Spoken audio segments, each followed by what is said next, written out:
esposa decidió marcharse y me pidió que no la buscara. Acepté su decisión, hasta que apareció furiosa en mi puerta días después. Comencé a trabajar en obras a los 22 años, como ayudante. No era que me fascinara la rutina de 80 horas semanales, pero sabía que necesitaba construir algo mejor de lo que había recibido. Mi padre nos abandonó cuando yo tenía apenas 4 años. Desde entonces, fue solo mi madre y yo, viviendo en un pequeño apartamento de una habitación, con una calefacción que fallaba la mitad del invierno. La vi hacer malabares para que cada billete rindiera lo imposible. A los 25, ya dominaba varios oficios: fontanería, electricidad básica, estructuras, drywall, lo suficiente como para considerarme peligrosamente útil. Había ahorrado lo necesario para empezar clases nocturnas en administración de empresas. Mis amigos Tomás y Sergio estaban en una situación parecida, sabían trabajar con las manos, pero estaban hartos de ver cómo otros se enriquecían gracias a su esfuerzo. Así que, a los 27, juntamos nuestros ahorros, $17,000 cada uno, que en ese momento se sentían como una fortuna, y lanzamos nuestra propia empresa de reformas. Al principio hacíamos de todo: arreglar grifos,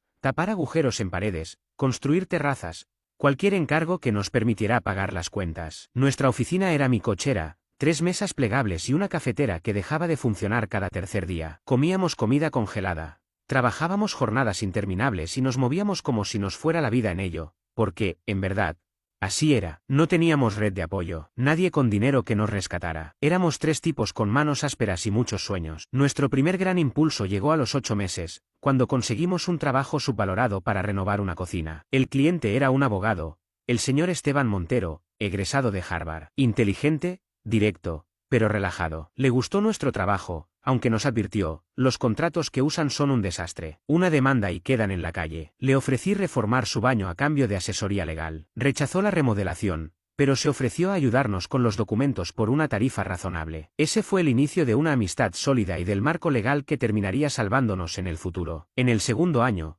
Esteban nos ayudó a constituir legalmente la empresa, a crear cláusulas de responsabilidad civil, y redactar contratos que nos protegieran. Gracias a una recomendación suya, logramos firmar con una empresa inmobiliaria de tamaño medio que buscaba contratistas confiables. Ahí todo empezó a despegar. 5 años después, aquella pequeña empresa era otra historia: 32 empleados, 3 supervisores de obra, una oficina real en el centro, y ganancias anuales de 7 cifras. Mi historia con Sofía comenzó mucho antes de ese éxito. La conocí hace 7 años en un evento benéfico, cuando mi negocio todavía estaba peleando por sobrevivir. Ella trabajaba en relaciones públicas para una startup tecnológica. Tenía una presencia impresionante, segura, elegante, atractiva, siempre bien vestida, y con esa capacidad de hacer sentir cómodos a todos a su alrededor. 6 meses después, vivíamos juntos. Al año, nos casamos. La ceremonia fue sencilla, con unos 60 invitados. Los primeros años fueron buenos. Ambos trabajábamos mucho, nos apoyábamos, compramos una casa, a mi nombre, antes del matrimonio, por suerte. Mientras yo expandía la empresa, ella escalaba en su carrera. Viajamos, disfrutamos de buenos momentos, rodeados de amigos y con la sensación de estar construyendo algo genuino. Pero todo cambió cuando la empresa firmó un contrato de $12 millones. En un instante, mis ingresos se triplicaron. Y aunque al principio las diferencias eran sutiles,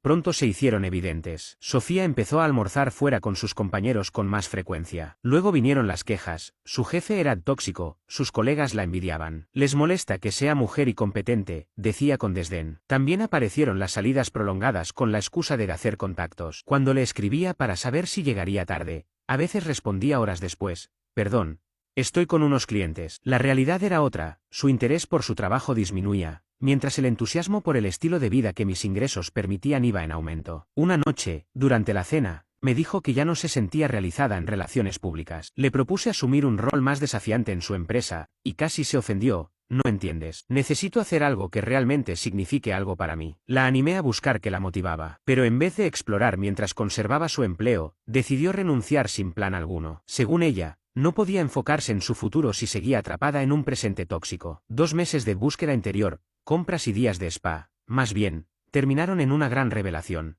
Quería ser asesora de imagen personal. Siempre había tenido buen gusto, y, según ella, algunas amigas le pedían consejos de moda. Invertí en su nuevo emprendimiento, $7,500 en una certificación exclusiva, más unos $15,000 en inventario inicial, página web, sesiones fotográficas y tarjetas de presentación. Estaba ilusionada, y me alegraba verla entusiasmada. Pero al cabo de 6 meses, la chispa se apagó. Los clientes eran exigentes, y montar un negocio propio resultó más difícil de lo que imaginaba. Comenzó a tomarse días personales para lidiar con el estrés. Cuando le sugería que mantuviera un horario o que elaborara un plan de marketing, respondía molesta. Esto no es construcción. El trabajo creativo no funciona con rutinas. Mientras yo lidiaba con obras, clientes, empleados y jornadas maratónicas, ella pasaba tardes en el sofá, rodeada de bolsas de compras de marcas de lujo. Cuando le preguntaba por un cargo de $4.700 en una tienda exclusiva, respondía con fastidio: es una inversión para mi marca. No esperaría que tú entiendas de marketing. Nuestra vida íntima, que en sus mejores años era intensa, se volvió casi inexistente. Pasamos de tener relaciones varias veces por semana a una vez cada 2 semanas, y solo si ella lo deseaba. Siempre se sentía como un favor. Si lo mencionaba, reaccionaba a la defensiva: ¿de verdad es lo único que te importa? Me estás presionando. Y se encerraba 2 horas a tomar un baño. Era un patrón. Cada vez que cuestionaba algo, me hacía sentir que el problema era yo. Pero en ese momento, no lo veía con claridad. Todo empeoró cuando apareció Valeria, una mujer de 37 años, divorciada 2 veces, que se convirtió en su mejor amiga. Desde el momento en que la conocí, supe el tipo de persona que era. Vestía de diseñador, vivía para el espejo y tenía una risa tan falsa como condescendiente. Su Instagram era un catálogo de lujos sin fuente de ingreso visible. Vivía de acuerdos de divorcio y sabía cómo mantener ese estilo. No tardó en llenar la cabeza de Sofía con frases como: conoce tu valor y los hombres deben proveer. Valeria tenía un doctorado no oficial en oportunismo financiero, con una especialización en aprovechar acuerdos legales, y era la flamante coach de vida de Sofía. Desde que comenzaron a pasar más tiempo juntas, todo cambió. Los fines de semana ahora eran escapadas a Las Vegas, rutas de vinos por Napa, jornadas de compras sin límite, todo pagado por mí. Sofía regresaba contando anécdotas sobre hombres que las invitaban a bebidas en clubes o les enviaban botellas por simple diversión. Pero el gasto no era lo único preocupante. Sofía había empezado a adoptar la forma de pensar de Valeria. Decía cosas como: los hombres deben entender que apoyar económicamente a su esposa no es una opción, es lo mínimo. O Valeria dice que un verdadero hombre no cuestiona lo que su esposa gasta. Y de pronto, me di cuenta de que algo no encajaba. Giraba la pantalla del celular cada vez que escribía. Su cuenta de Instagram se llenó de fotos en el gimnasio. Ni siquiera intentaba ocultarlo. Poco después comenzó a hablar de un supuesto cliente nuevo, Jordan, un entrenador personal con miles de seguidoras en redes sociales, que necesitaba asesoría de imagen para su marca fitness. Las sesiones entre ellos se extendían más de la cuenta. Ella volvía tarde, con un perfume masculino que no era mío. Yo no soy ingenuo,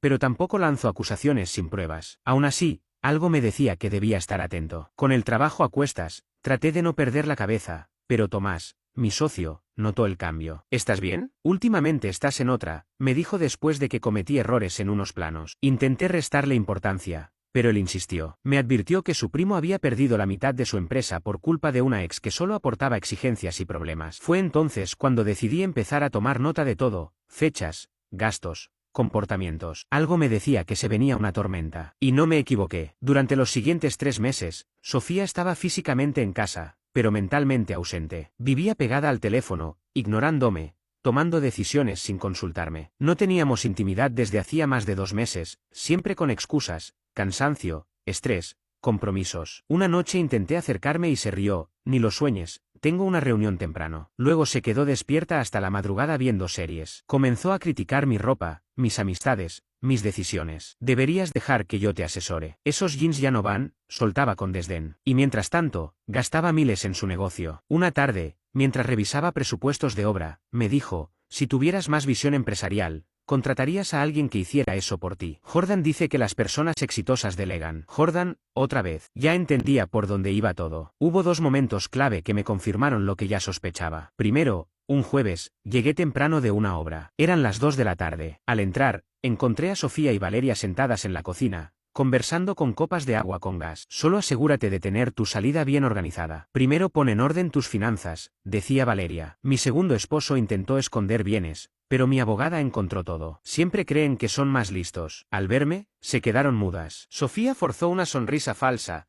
¡Qué sorpresa verte tan temprano! Pregunté qué salida estaban planeando.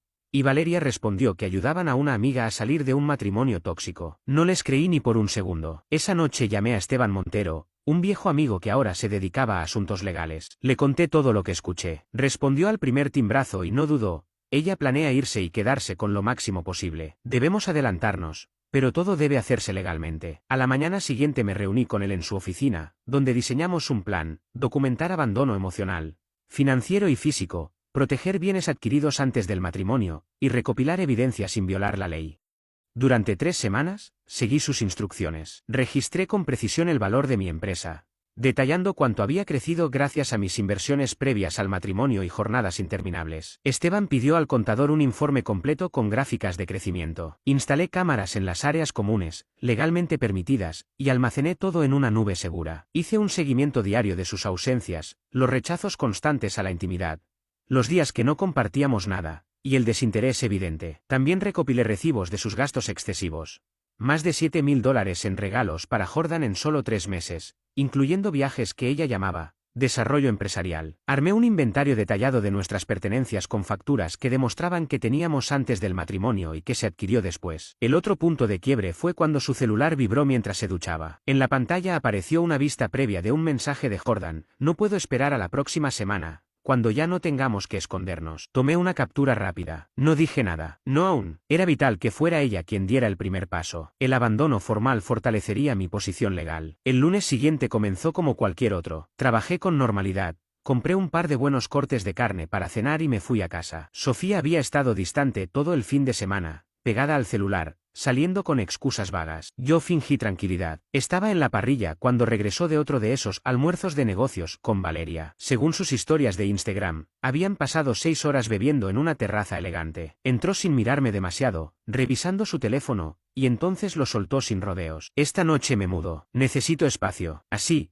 como si estuviera pidiendo un café. Dejé de darle vuelta a los filetes en la parrilla y la miré. Para mi sorpresa, no sentí rabia ni desconcierto, sino una especie de tranquilidad. Finalmente, había llegado el momento que llevaba tiempo esperando. Cuando le pregunté a dónde pensaba ir, soltó un suspiro con tono de fastidio. Jordan me va a ayudar con un sitio donde quedarme. El entrenador personal al que he estado asesorando con su imagen tiene un cuarto libre. El mismo cliente con el que llevaba meses siéndome infiel. Y ese supuesto cuarto libre claramente era su cama con beneficios incluidos. Si eso es lo que quieres, le respondí sin levantar la voz, volviendo a los filetes que ya empezaban a quemarse. Ella pareció desconcertada por mi serenidad, como si hubiese esperado súplicas o lágrimas. Pero no, lo que no sabía era que llevaba tiempo distanciándome emocionalmente, viendo cómo destrozaba nuestro matrimonio día tras día. ¿Hablo en serio? No me busques. Necesito aclarar mi vida por mi cuenta. Está bien, dije, es tu decisión. Agarró su maleta y las llaves del Range Rover, arrendado a través de mi empresa por $1.100 al mes, y se fue sin mirar atrás. 7 años, terminados así de simple. Salvé lo que pude de la cena, comí solo en la cocina y me tomé un momento para procesar todo. Luego, activé de inmediato el plan que Esteban Montero y yo teníamos preparado. Le escribí un mensaje: acaba de irse. Es hora. Su respuesta fue inmediata: tomó el anzuelo. Documenta todo ahora que está fresco. Grabé un vídeo relatando con detalle lo que había ocurrido, incluyendo que se marchaba al departamento de Jordan, que me pidió no volver a contactarla. Guardé también las grabaciones de las cámaras de seguridad donde se la veía empacando y saliendo por voluntad propia. Llamé al administrador del edificio para confirmar que su código de acceso había sido utilizado al salir, quedando constancia del abandono voluntario. A la mañana siguiente, Esteban llegó temprano con los papeles de divorcio listos. Los revisamos juntos y añadimos los detalles más recientes. Ese mismo día los presentamos formalmente. Con la demanda ya presentada, era momento de ejecutar la parte financiera del plan. Empecé por cancelar su tarjeta MX Platinum adicional, la misma que había excedido 3 veces ese año en compras de lujo y cenas de trabajo. Una llamada al concierge y en 5 minutos estaba desactivada. Luego, la Visa Black. Lo mismo, fuera. Eliminé también la transferencia automática de $4.000 mensuales desde la cuenta de mi empresa hacia la suya. Era el dinero que usaba para sus cuidados personales, ya que su negocio de estilista apenas le alcanzaba para el café. Clic cancelado. Nuestro plan de telefonía estaba a mi nombre. Ella, su madre y yo. No los quité del plan, pero desactivé el roaming internacional y los servicios premium. Sofía solía presumir desde los salones VIP en París o Milán, viajes que según ella eran inspiracionales,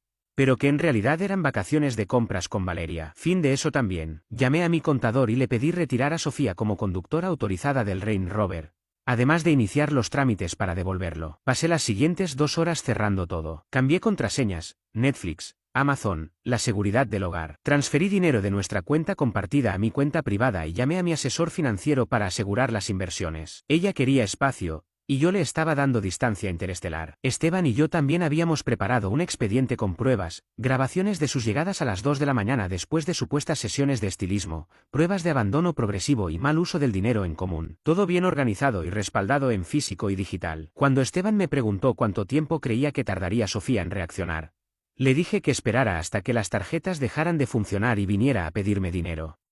Y así fue. Esa misma tarde reuní al equipo de trabajo. No di muchos detalles personales. Solo que estaba atravesando un divorcio y quizá necesitaría algo de flexibilidad. Tomás y Sergio, mis socios, fueron los primeros en ofrecer apoyo. Cuenta con nosotros, hermano, dijo Tomás. Solo asegúrate de que el negocio esté protegido, añadió Sergio. Todos tenemos familia dependiendo de esto. Les aseguré que todo estaba cubierto. Aquella noche dormí mejor que en muchos meses. Me sentía como si me hubieran quitado un peso que ni siquiera sabía que cargaba. Durante los 3 días siguientes, disfruté de un silencio absoluto. Me reuní con nuestro abogado corporativo, actualicé mi testamento, cambié las cerraduras. Empaqué cuidadosamente las cosas de Sofía y despejé el baño de sus frascos y cremas. Más de 100 productos. Por fin me di el gusto de ver esas películas de Christopher Nolan que ella siempre se negaba a ver. Al final, Inception me pareció más coherente que la supuesta lealtad de Sofía. Me enfoqué en mí, empecé a ir al gimnasio antes del trabajo, cocinaba en casa, dejé de pedir comida rápida y llamé a mi madre sin interrupciones por parte de Sofía. Mi jefa de proyectos, Mía, lo notó enseguida. Jefe, lo que sea que estés haciendo, te sienta increíble. Entonces llegó el jueves por la noche. Acababa de terminar una llamada con un cliente sobre la remodelación de su cocina. Cuando alguien golpeó la puerta con fuerza a las 9:30 de la noche, miré la cámara de seguridad. Era Sofía. El cabello recogido de forma descuidada y sin el Range Rover. El karma había llegado más rápido que un envío express. Abrí, pero sin permitirle entrar. Esteban tenía a un notificador legal esperando en la calle. Apenas me vio, soltó sin saludo. La tarjeta fue rechazada. La AMX. Estaba con Jordan y unos clientes. Fue humillante. Le respondí tranquilo. Todas las tarjetas y transferencias habían sido canceladas. ¿Qué? ¿Por qué hiciste eso? No puedes cortarme así. Ese dinero también es mío. Le recordé que había decidido irse, que ya no era parte de este hogar y, por tanto, no tenía acceso a los gastos. Empezó a fingir llanto. No puedes hacerme esto. Estamos casados. La mitad es mía. Mi abogado te va a destruir. Le envié un mensaje al notificador. Está aquí. Cuando le mencioné que había presentado la demanda de divorcio, su rostro cambió de furia a pánico. ¿Qué? No puedes hacer eso. Solo necesitaba tiempo para pensar. Intentó justificarse, negando lo de Sergio, diciendo que solo quería un respiro. La interrumpí, saqué el móvil y reproduje una grabación legal donde ella admitía que se iba a vivir con Sergio y que no quería contacto. Luego le mostré el expediente de abandono y el registro del deterioro de nuestra relación. Todo documentado. Antes de que dijera más, el notificador se acercó y le entregó los papeles del divorcio. Ahí entendió que ya no estaba en control. Te vas a arrepentir, dijo, dejando atrás el drama y mostrando una expresión fría. Me lo debes todo. Sin mis contactos, seguirías trabajando en un garaje. Desde la cámara vi cómo perdió los estribos, pateó una maceta, se lastimó el pie y rompió los papeles del divorcio para leerlos desesperadamente. Al final, llegó un Uber. Se fue cojeando, insultando. Digna de un premio de actuación. Si existiera un premio al mejor berrinche por una tarjeta rechazada, Sofía se lo habría ganado sin competencia. Mientras me servía un trago, le envié un mensaje a Esteban Montero. Papeles entregados. Colapso consumado. Su respuesta fue perfecta. Ahora esperamos el contraataque. Y no estaba equivocado. La semana siguiente fue un desfile de caos. Las llamadas a mi oficina comenzaron de inmediato. Mi jefa de proyecto, Mía, atendió 6 solo el lunes. Todas de parte de Sofía, exigiendo hablar conmigo por un supuesto asunto financiero urgente, aunque después cambió la historia a una emergencia familiar. Jefe, tu esposa sigue llamando, me dijo Mía, incómoda. Dijo algo de que su madre está hospitalizada,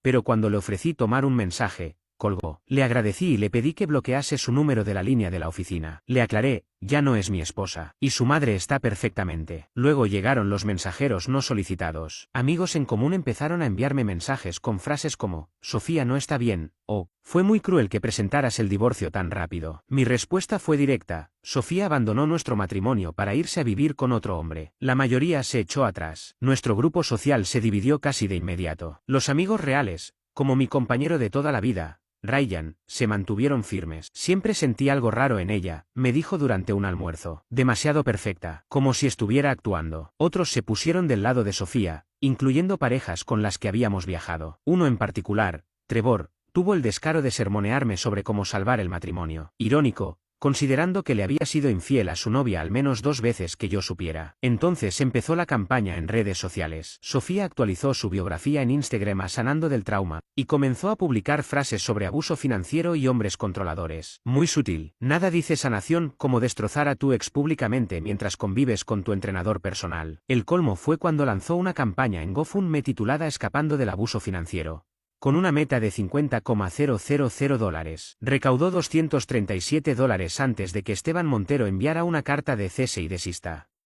Acompañada de pruebas, su salida voluntaria y sus gastos personales excesivos. Pero el verdadero desafío vino con Valeria, la mejor amiga de Sofía y su autoproclamada entrenadora de divorcio. Una noche de martes, me llamó desde un número oculto, chillando. ¿Qué te pasa? ¿Presentar el divorcio sin siquiera hablarlo con Sofía? ¿Cortarle los fondos? Ella ayudó a levantar ese negocio. Nadie respeta a un hombre que abandona a su esposa. Le respondí con calma, se fue por voluntad propia. Me pidió que no la contactara. Y no, ella no construyó nada conmigo. Mientras yo fundaba una empresa de construcción, ella vestía a esposas de millonarios. La conversación se deterioró rápidamente. Valeria amenazó con su abogado estrella, Bradley. Cuando mencioné a mi equipo legal y la evidente aventura de Sofía con Jordan, hizo silencio. Al parecer, no sabía de él. Jordan solo la está ayudando en un momento difícil, intentó corregirse. Es un caballero, algo que tú claramente no eres. Cuando exigió que le devolviera las cosas de Sofía, le aclaré que ya estaban empacadas y que podía recogerlas con cita previa, un testigo presente y un inventario firmado. Valeria se quejó. Ayer intentó recoger lo esencial, pero cambiaste las cerraduras. Tuvo que pedirle un suéter prestado a Jordan para ir a ver a sus clientas. Pero las cámaras de seguridad la habían captado intentando abrir ambas puertas con su antigua llave. Le recordé a Valeria que intentar forzar la entrada a una propiedad anterior al matrimonio era allanamiento,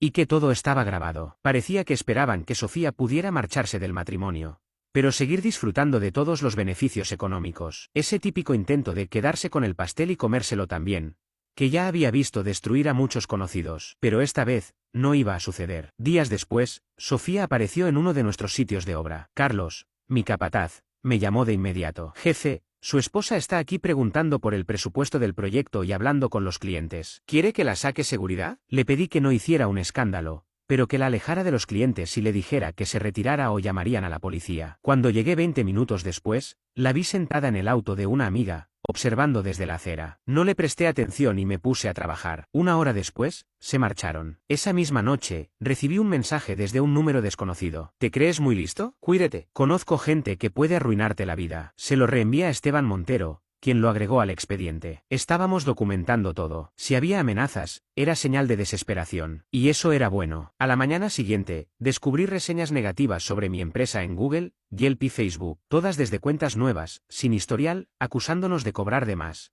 usar materiales deficientes y acosar a clientas. Esteban las eliminó en menos de 24 horas tras presentar evidencia de acoso dirigido. También presentamos un informe policial por amenazas y difamación. La semana siguiente se superó a sí misma. La madre de Sofía apareció en mi oficina, llorando y suplicando que arreglara las cosas con su hija. Está destrozada, me dijo, secándose los ojos. Cometió un error y tú la estás castigando por eso. Siempre había respetado a su madre, pero no iba a dejarme manipular. Le respondí con tranquilidad. Sofía se fue a vivir con otro hombre. Me pidió que no la contactara. Eso no es un error, es una decisión. Estaba confundida. Tú trabajas tanto que se sintió sola, insistió, ignorando por completo la situación con Jordan. Le recordé, también con calma, que Sofía tenía acceso a tarjetas conjuntas con límite de $50,000, una asignación mensual de $4,000 y un SUV de lujo. Y decidió dejar todo eso por un entrenador con un estudio de una sola habitación. Eso no es confusión, es un plan que salió mal. Se fue sin decir nada más. La vi genuinamente convencida del cuento de Sofía. Pero yo no pensaba dejarme manipular, ni siquiera por una suegra llorando. Los meses siguientes parecían sacados de un drama legal. Sofía me envió una solicitud por Venmo pidiendo $2,000 por una emergencia. La rechacé con una nota: tú pediste no tener contacto. Luego llegó una carta formal de Bradley, su abogado, exigiendo $12,000 mensuales en concepto de pensión temporal, además del uso continuo del Range Rover. Negaban toda infidelidad y aseguraban que Sofía se había marchado por mi conducta emocionalmente negligente y controladora. Esteban soltó una carcajada al leerla. Están tanteando. No tienen nada. Respondió con una oferta legalmente sólida, pero clara. Un pago único de $5,000 si firmaba un acuerdo de renuncia total y confidencialidad. Bradley devolvió amenazas. Esteban contestó con pruebas, grabaciones con fecha de las zonas comunes que demostraban abandono constructivo, y registros que evidenciaban que Sofía había gastado más de $90,000 el último año en cosas personales sin aportar casi nada a los gastos del hogar. Presentamos informes detallados de valoración empresarial que demostraban cómo el crecimiento de la empresa se debía únicamente a mi inversión previa al matrimonio y a mis jornadas de trabajo de más de 60 horas semanales. La documentación era contundente, la compañía era un bien separado, no un activo conyugal sujeto a repartición. La siguiente carta del abogado de Sofía tenía un tono completamente distinto. De nos veremos en los tribunales pasaron a mostrarse dispuestos a negociar y resolver todo de forma amistosa. Increíble cómo una amenaza de destrucción en juicio puede transformarse en súplica por cordura cuando aparecen pruebas sólidas. Mientras tanto, yo seguía reconstruyendo mi vida. Empecé a entrenar 6 veces por semana, retomé amistades que Sofía había intentado alejar de mí y me enfoqué de lleno en proyectos laborales que tenía estancados. Mi empresa consiguió 2 contratos importantes, en parte porque, por primera vez en años, tenía toda mi atención. Incluso inicié un proyecto paralelo, restaurar un Dodge clásico que había comprado por poco dinero. Era algo que siempre había querido hacer, pero que Sofía despreciaba, diciendo que era una pérdida de tiempo y que estorbaba en el garaje. Ahora el tiempo me pertenecía. Mis socios lo notaron enseguida. Estás arrasando últimamente, dijo Tomás después de que cerramos un proyecto comercial de 2,5 millones. El divorcio te sienta bien. Sofía, por fin, programó una visita para recoger sus cosas. Trajo con ella a Jordan, un tipo alto, bien parecido en ese estilo genérico de entrenador fitness de Instagram. Aunque claramente incómodo con la situación, se quedó parado en la entrada mientras Sofía y Valeria revisaban las cajas que ya había preparado. Sinceramente, me dio algo de pena. Esteban Montero, mi abogado corporativo, también vino como testigo. Además, enviaron una asistente legal para registrar todo. El ambiente estaba cargado. En un momento, Sofía quiso adueñarse de mi reloj Rolex. Ese reloj es mío, reclamó. Yo lo escogí para ti. No, Sofía, respondí. Fue un regalo de mis socios cuando conseguimos la renovación de Westbrook. Incluso tengo la tarjeta firmada por ellos. ¿Qué clase de hombre le quita regalos a su esposa? Exesposa, corregí. Y uno que guarda cada recibo. Valeria no dejaba de meterse en todo, opinando sobre cada objeto. ¿Te vas a quedar con ese cuadro? Sofía lo eligió. Tú no tienes gusto sin ella. Sí, con mi tarjeta y de un artista que yo le presenté. Lo más divertido fue verlas intentar meter maletas, cajas y bolsas en el Tesla Model 3 de Jordan. No había forma. Jordan sudando, Sofía furiosa y Valeria haciendo todo más complicado. Parecía una versión inversa de un auto de payasos. No salía gente, salían las consecuencias de sus actos. El Range Rover si hubiera sido útil hoy,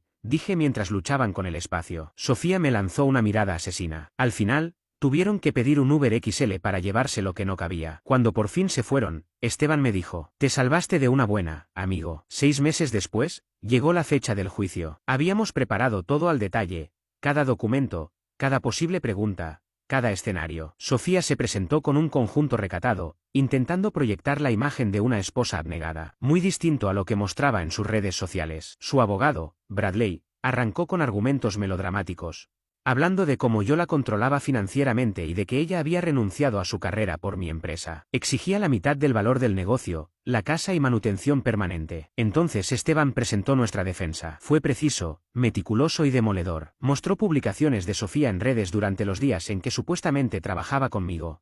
Fotos junto a Valeria en una piscina de Miami, con el pie de foto tiempo ejecutivo. Mostró que la empresa había sido creada 3 años antes de que la conociera, y que fueron mis esfuerzos los que la hicieron crecer, no sus cenas con clientes ocasionales. Cuando Sofía afirmó en el estrado que había construido el negocio conmigo, Esteban presentó su historial laboral en una firma de relaciones públicas durante esos años. No había forma de negarlo. Señora Sofía, dijo la jueza finalmente, sus afirmaciones sobre la empresa no están respaldadas por la evidencia. La documentación indica con claridad que este fue un emprendimiento prematrimonial en el cual usted tuvo participación mínima. La sentencia fue casi idéntica a lo que anticipamos, un pago único para Sofía, apenas un 5% de lo que pedía. Me quedé con la empresa, con la casa, y sin tener que pagar ningún tipo de pensión. El acuerdo prenupcial que tanto me insistí en firmar se sostuvo perfectamente. La expresión de Sofía al escuchar el fallo, no tiene precio. Al salir del tribunal, escuché a Jordan decirle que tenían que hablar sobre su situación de vivienda. Al parecer, su presupuesto no alcanzaba para financiar sus gastos. Vaya sorpresa. Al mes siguiente, vendí la casa. Era demasiado grande para mí solo y cargaba demasiados recuerdos. Compré un loft moderno en el centro, a pasos de mi oficina. El negocio va mejor que nunca. Mi vida también. Hasta que, hace 3 semanas, sonó el timbre un martes por la noche. Vi por la cámara de seguridad que era Sofía, sola. No llevaba ropa de marca, ni maquillaje perfecto. Tampoco traía esa actitud arrogante de siempre. La había perdido,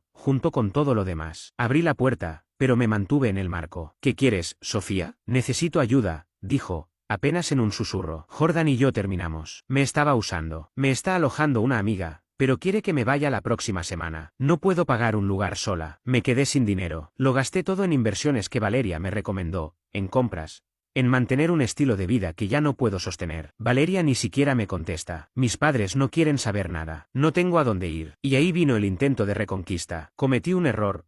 Lo veo ahora. Podríamos intentarlo de nuevo. Sé lo que perdí. Casi me río. No va a pasar, le respondí con calma. ¿Entonces podrías prestarme algo de dinero? Solo hasta que me estabilice. Tengo una entrevista en Nordstrom la próxima semana. La miré. Esa era la mujer que juró que yo me arrepentiría de dejarla. Que quiso quedarse con la mitad de mi empresa. Que me engañó y me mintió. Ahora me pedía un favor. Tú querías libertad e independencia, le dije. Ahora las tienes. Suerte en la entrevista. Cerré la puerta. ¿De verdad vas a dejarme sin nada? Dijo desde el otro lado. Volví a abrir, apenas un poco. No, Sofía, tú sola te quedaste sin nada. Yo solo estoy respetando tu decisión. Y cerré la puerta para siempre. A veces me detengo a pensar en todo lo que invertí en esa relación. Los años compartidos, los momentos buenos que ahora se sienten tan lejanos. Las señales que pasé por alto creyendo que el compromiso bastaba. Me tomó tiempo entender que no se puede construir algo sólido cuando solo una persona sostiene el peso de todo. Pero el verdadero aprendizaje vino después. Comprendí que no siempre se trata de pelear o ganar, sino de soltar con dignidad. Poner límites, reconstruirte desde cero y no permitir que quienes te fallaron vuelvan a tener poder sobre tu vida. Ella eligió su camino. Yo, el mío, y aunque sus decisiones la llevaron a tocar fondo, ya no es mi responsabilidad rescatarla. Lo único que puedo hacer es seguir avanzando, sin mirar atrás, sabiendo que me mantuve firme cuando más importaba. La vida, al final, se encarga de acomodar todo. Y desde donde estoy ahora, puedo decir que no me equivoqué al cerrar esa puerta. Gracias por leer. Si estás en medio de una situación difícil, no olvides esto: quien te valora no te pone en esa posición. Y si lo hacen, tienes todo el derecho de alejarte y proteger tu paz. Sigue adelante. Lo mejor viene cuando dejas espacio para ello.